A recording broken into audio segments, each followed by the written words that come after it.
Do do do do do. Why it only copies like one line sometimes. There we go. There. And there. And awesome. So good. Good stuff. All right. Awesome, awesome, awesome, guys. Hope everybody had a great trading day today. And awesome. And today we're gonna be kind of doing something a little bit different this week. We're gonna kind of find something interesting to talk about on each day. And today we're gonna talk about Elon and Tesla. That Elon really messed up this time, right? So that's gonna be today's theme. So, but before we get started, everything we're going to talk about is for educational purposes only and not investment advice. So please take a moment to review this disclaimer. All right. Awesome, awesome, awesome. Good, good, good. So what we're going to do is we're going to take a look and see where we left off with the market here today, and then we're going to take a look at the futures and see what we're up to or down to here this evening. And then we're going to go through the topic, and then we'll take questions and chart requests. So let's get started. All right, so SPX guys down 10 points, not really a major mover today, but still red here on the monthly chart, giving us some concern. Kind of a bounce off the upper Bollinger Band there. Weekly chart. Again, we've been kind of talking about this for a while. The RSI with the bearish divergence here on the RSI, right? But the big thing that we've been kind of tracking here this time is the McClellan oscillator to see how it handles any dips right now. So the last dip that we got bought up pretty quickly, and we went from being in this this kind of minus 100 to 100 range to really just quickly bouncing back up. And so what we notice is that when the market tends to push its way down and get into kind of crash territory, we're in the minus 100 area here on the oscillator, and then we have to really look at the price action here on the weekly chart to look for a potential entry to ride, a major wave like that, right? So that's kind of what we're tracking right here. So far, we're really not really there, and things are really chopping. So we're generally leaning pretty bullish unless we can get, unless there's some sort of big news that comes out. Some folks have been talking about potential, COVID variants, things like that, but I just don't see that affecting the market as much.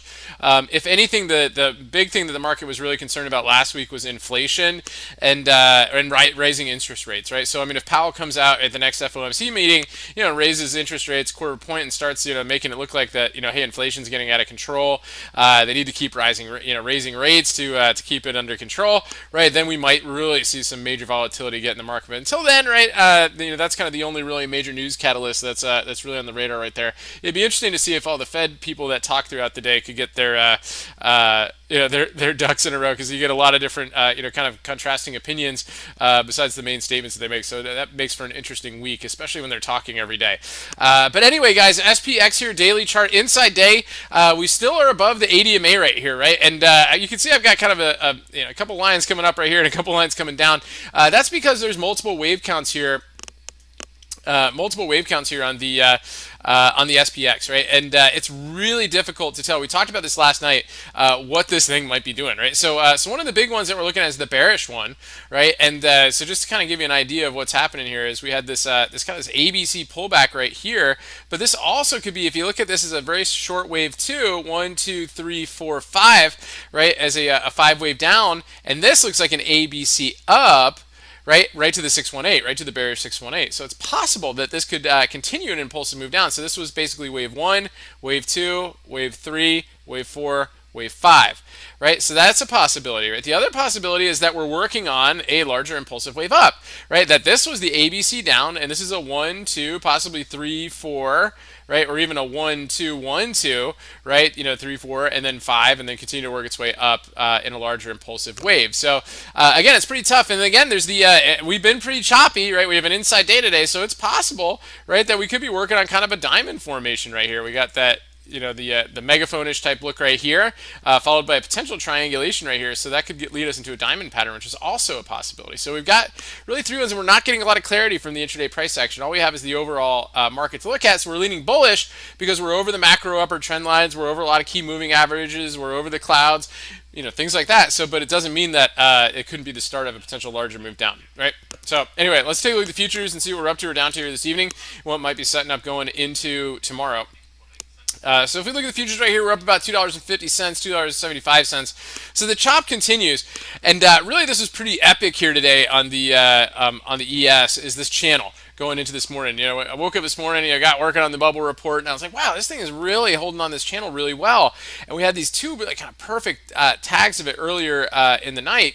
And then today we pre-market we started to work our way down here at about 8 o'clock, and without any real news catalyst right here, we just bounced off it. It was a pure technical move and a beautiful bounce there, and then right into the open, right, we got a little bit of a push, which we pointed out on the live stream this morning. But look at that perfect rejection up there. It overshot it a little bit right here, but look at how it just rejected the top of the channel and came all the way back down to the bottom. It's very fascinating how markets love geometry, right? And it's basically been kind of sort of extending that channel a little bit here in a bit of a kind of a little rocket bottom or something like that. So we'll see how it goes. We're getting kind of tight here going into tomorrow.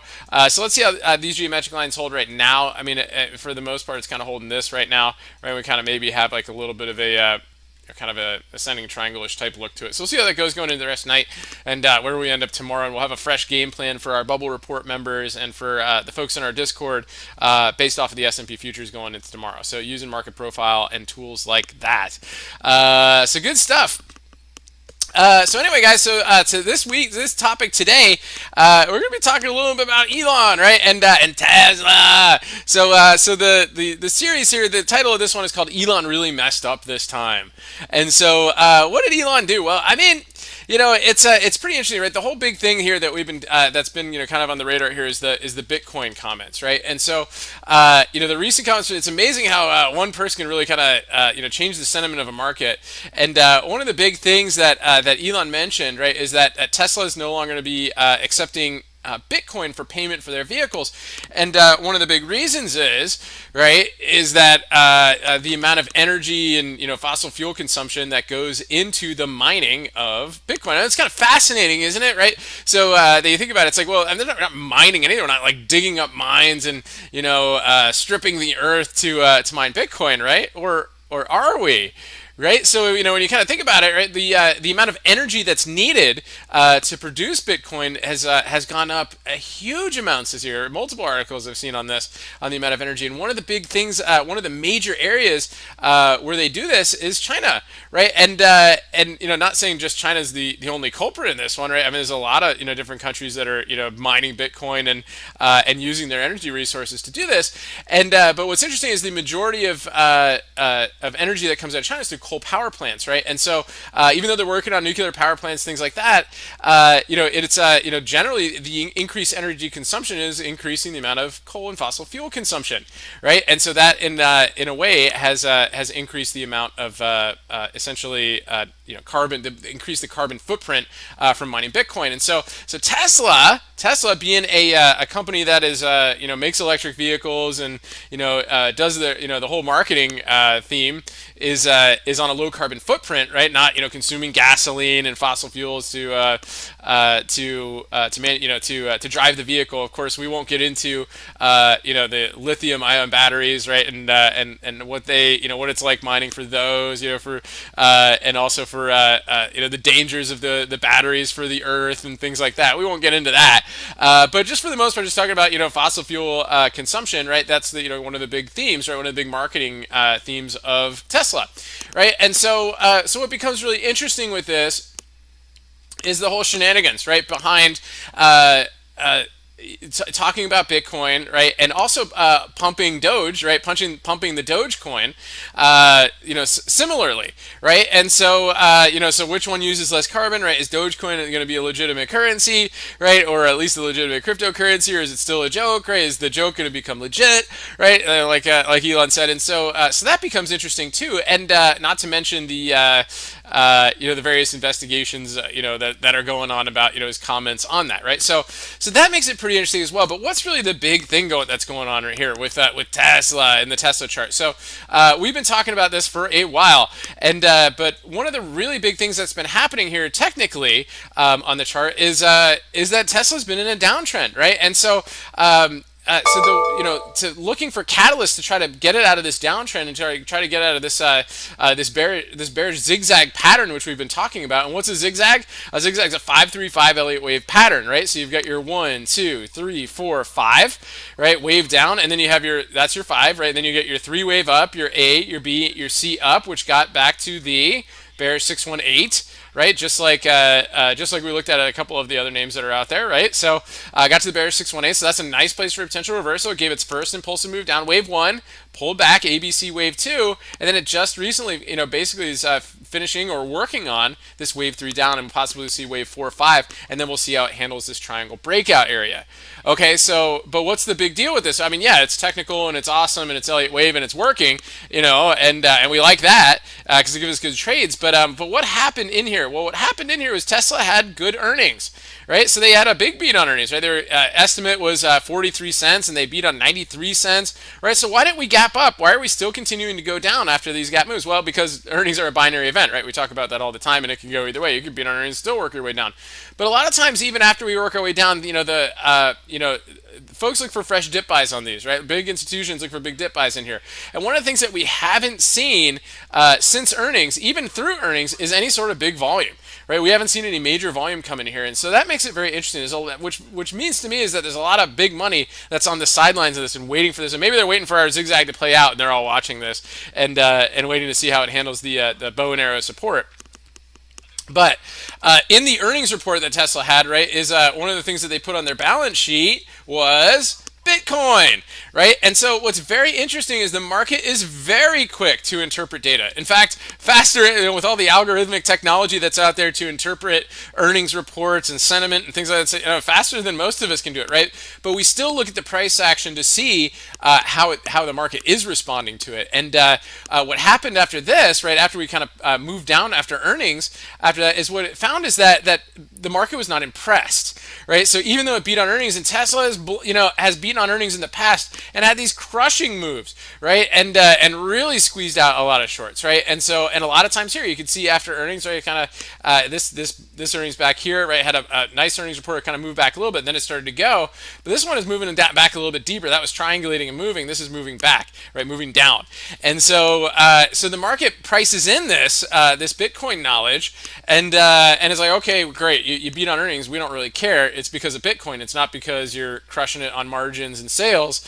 It's because you loaded up on Bitcoin and you got lucky because Bitcoin went up, right? So it didn't like that very much.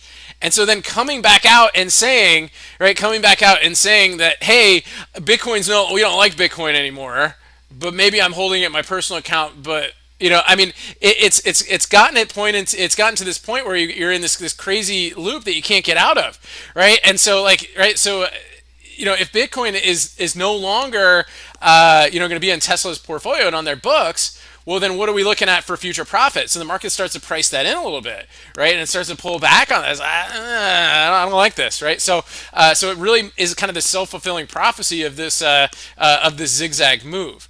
Right, and so without Bitcoin on the balance sheets, the market gets concerned, right? But also it's the same thing too. Is like, how do you talk your way out of this? Well, I think that Bitcoin is bad for the environment, but I'm going to hold my Bitcoin, my personal Bitcoin. Well, you're in charge of the company, right? So why not give away all that Bitcoin, right? To, I don't know, help energy efficiency or whatever the case is, right? Or whatever causes that would get in line with Tesla's marketing plan. So the market's really kind of concerned about this, and that's really essentially how it messed up. Now, to Elon's credit, he is a master market manipulator, right? So we don't know exactly what's up his sleeve, if he's planning something else, if he's going to pump Dogecoin, he's going to pump Theta, he's going to pump something else.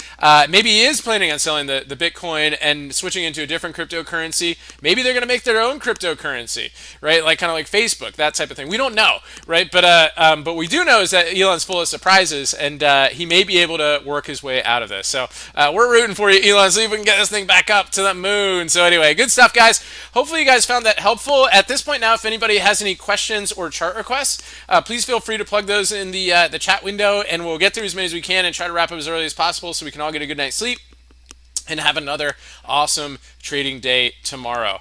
All right, good stuff. So Shirley sent a few in via email. Shirley, hope you're doing great out there. Let's take a look and see what you got on the radar here. So you got BKR.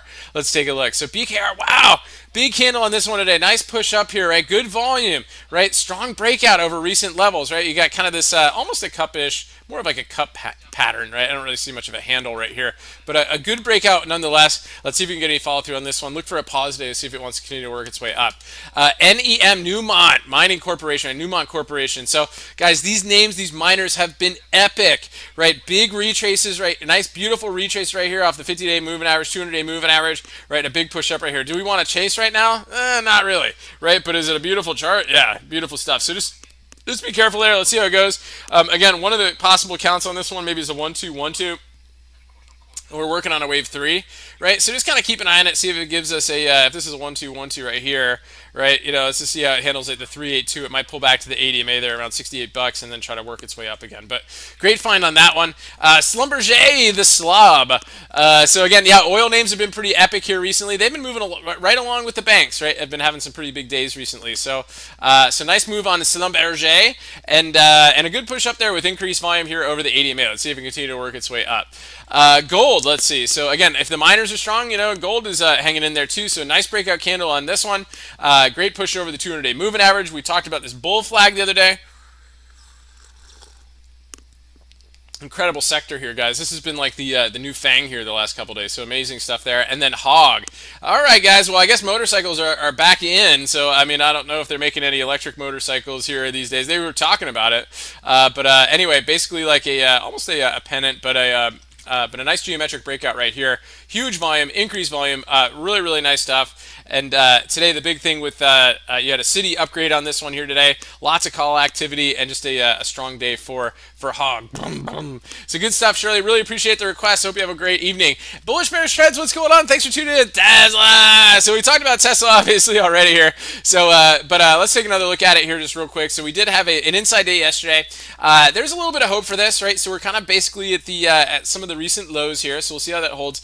It came back inside the inside day range, which means it may want to test the upper side of it. Let's see if it gets any momentum off of that. It's really kind of the key things there. Facebook, guys, again, beautiful move here. This is one we talked about last night on the live stream. We talked about how it held up really well on the 12th. It was green when the rest of the market was red, and ended up working its way up here. We got an inside day here today back over the ADMA. So let's see if that continues to work its way up.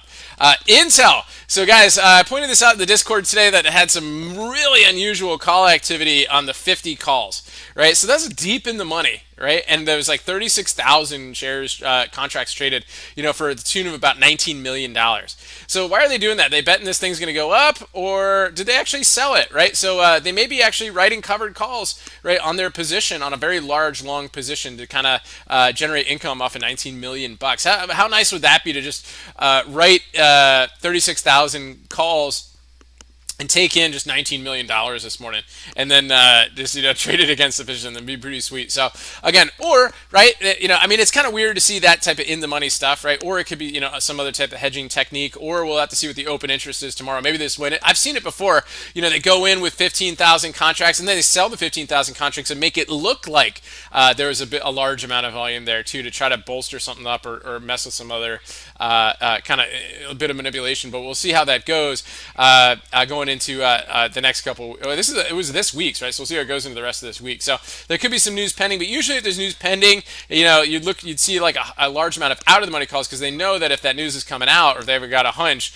that the news is coming out, they can really capitalize on the big delta move, right? So we'll see how that goes. But anyway, good stuff there. In the meantime, the chart is saying upper shadows off the ADMA and kind of a doji's, and we got a flat 200 day. So let's see how it goes. See if we can get it back over these highs and kind of get going there with some volume. So good stuff there.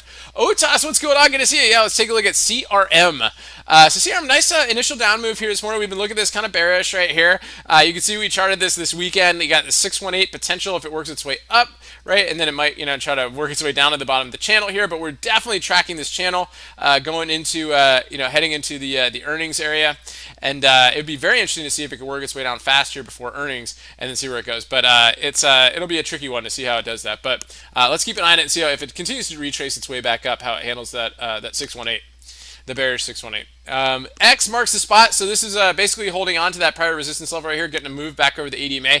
Kind of low volume on that one here so far. And NVIDIA, speaking about mining Bitcoin, right? So NVIDIA, are they a culprit in the whole thing too? I think they kind of stay out of the whole environmental impact discussion, right? So anyway, inside day on this one. It had a really strong day. Well, decent strong day, lower volume.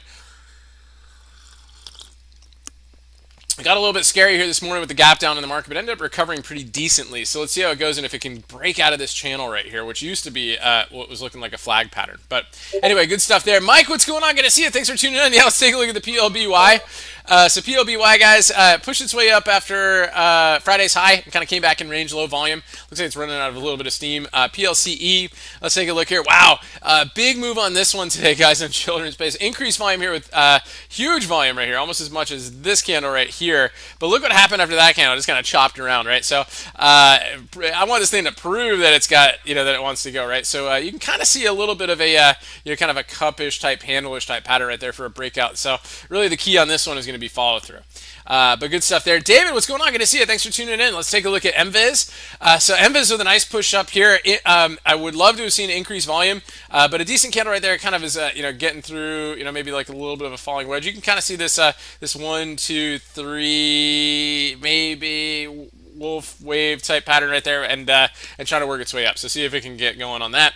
And then GME with a strong day today. So a really, really nice candle taking the inside day up, and just really all dips were buyable on this one. It was just a really, really nice day for GameStop today. So back to the 50-day moving average. Will it get to our 525 number? We'll see. But days like today are ones that can kind of give you a little bit of confidence. But that would be really interesting. Well, one thing the market doesn't need, right, one of our members said today, is GameStop going back to the 500 level, because that ended up really pushing the market down last time. So Triple D. Earnings the other day, right, with a big move, but couldn't get over the 50-day moving average. Pulled back nicely right here, started to work on kind of a mini bull flag, and then ended up just kind of rejecting the 50-day moving average. So ran out of a little bit of steam there, but we'll see how that goes. Thanks, David. Really appreciate it. Bob, Google. Some folks crushed this trade recently. But a big move out of the geometric line, and a really impressive push here, gap up, and a push the other day for Google. But this is a really tough name to trade, guys. I know guys like John Carter are like, oh, I made $5 million on it. Okay, great. But if you try to day trade this name, it's really, really tough, and the spreads are rough, and the volume's light, and it makes it very challenging. So, but it did hold its 15-orb high here today, and we'll see how it goes. We're back over the ADMA, but lower volume, right? So we'll see how that goes here on Google. The OIH, let's take a look. So OIH with declining volume on this one, which is kind of interesting. Right, and so and Bob, we're doing great, by the way, and a nice push here. Let's see if it can stay above this level. I really would love to have seen a little bit more volume on it, but some of the oil names have really been perking up. Although after hours, I'm not sure what's going on here. CVX, I think Buffett was dropping a lot of shares of some names, but this CVX seems to be holding up fine. So yeah. So let's see if we get some follow through on that one. And Shop, another challenging one there too. Again, just kind of been down here. We are looking to see, it's basically kind of hanging on to the 618, 786 area. All right, I'd really like to see it try to get strong and get over the 50-day and into the cloud and get going again, right? So that would be nice on this. Of course, I'd also like to see either a stock split or this thing back to, remember it used to trade like $100, like $200, and now it's like $1,200 and spready and low volume. It makes it so tough, but interesting there too. So good stuff. And Bob, yeah, so FOMC equals divergence among themselves. I know, exactly. I love it. It makes it tough, right? Because you're like, okay, well, what's this Fed speaker going to say, right? That type of thing. So really, really interesting stuff. M. King, good to see you. Thanks for tuning in. Camilla, what's going on? Good to see you. Thanks for making it. Let's take a look at Uber. So Uber was one of my favorite ideas. I actually kind of had it as a short idea, but it was really tough. There was so many divergences at the end of the day today. I just kind of, this is mostly just on the radar. I like the big push up right here. This might be an action name tomorrow in our bubble report, but I like the push up right there. I like kind of the pause candle. So keep an eye on it. It could be a doji sandwich and work its way up, right? So that's an action name to the upside, or it could be a doji reversal, right? And see how it holds there. But low volume and kind of declining volume right here. So even the big green day had low volume, so a little bit of caution off of that. Snow is looking interesting. Snow had a really strong day on Friday, and today looks like a pause day to me. So this looks a little bit better because of the increased volume than the Uber one. So see if Snow can get some upside follow through going in tomorrow. That could be interesting. And then Nvidia, tricky with the inside day, right? We're going to see if we can take this inside day up and try to get back over the ADMA. So good stuff there. And OTAS, what's going on? What do you think about CAT and FedEx? Let's take a look. CAT. Let's see. So Caterpillar again, really nice, interesting move right here, right? It broke above the triangle, came back, retested it, didn't get any follow through, came back and retested it one more time on low volume, and now it seems to be catching some ground right here. Let's see if we can get any volume above these recent highs if they really want to bring this thing higher. That's kind of one of the big things on the radar there. And FedEx is another one too that's had a really epic run up here recently. Huge move, right? Had this big move up right here, sideways for a little bit, but these dips, kind of continue to get some upside here. One of the things we looked at recently is this 1, 2, 3, 4, possibly in a wave 5-ish type action right here. Let's see how it goes. If wave 5 is done right here, that's possible, and we might see an ABC down. But we are over the ADMA. Just watch your volume right here. It's really been kind of coming down, especially if you kind of just look at it from that angle too. So just kind of keep an eye on it and see if it can stay and continue to grind above the ADMA there too. And you're short on those. Okay, well there you go. Well that maybe that'll help too. Oh, Camilla, I love it. Yeah. So a couple of them are looking pretty bearish, right? So Uber is look there. Snow a little bit risky on that, right? So just kind of keep an eye on that and see how it goes going tomorrow. So good stuff there. Bullish bearish trade. So tech rebound tomorrow. Yeah, let's see.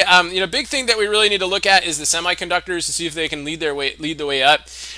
They've been really struggling a lot recently, right? So maybe Intel, maybe that call activity is really good for it. Maybe there'll be some miracle news about like chip production or something like that to take care of that whole issue that's out there. Could be interesting, and maybe that could lead the way. Otherwise, maybe software has got something to go on. So we'll see how that goes. But good stuff, guys. Awesome. Well, great show tonight. Awesome requests, and really appreciate everybody for tuning in. I hope you guys enjoyed this show where we talked about Elon and how he really messed up, but we also kind of left with some hope there that if anybody could turn it around, he can. So good stuff there. But anyway, guys, really appreciate it. If you're new here, let's see, what's the wave count for Qs? Looks bullish finally. Let's take a look at the overall tech. Let's see. So right, there's a lot of different possible wave counts on this one, similar to the SPX. You could kind of look at this as like a 1-2-1-2-ish type move, right? But I'd like to see it kind of get some volume and get over the ADMA and like show some bullish price action, right? So like here, we get over the, we start to work over here with some increased volume, we work our way up, right? We're kind of working on it, but we're holding the cloud here so far. But anyway, good stuff, guys. Thanks so much. Really appreciate it. Thanks for tuning in. Again, guys, if you're new here, please subscribe on YouTube and make sure you hit the notification button. We put out some really good videos throughout the day. We do a good morning market prep video. We do the lunchtime video and a market wrap that is helpful, and it also gives some clues to some of the stuff that we're looking at in the group as well that may help you with your trading. So anyway, guys, I hope everybody has a wonderful evening. We'll see you guys bright and early for the Bubble Report for Bubble Report members and in the Discord. And also we'll see you guys here on YouTube for the Good Morning Market Prep video. So thanks again, guys, for tuning in. I hope everybody has a wonderful evening. Stay healthy out there, and remember your risk first and stay safe so you can stay in the game.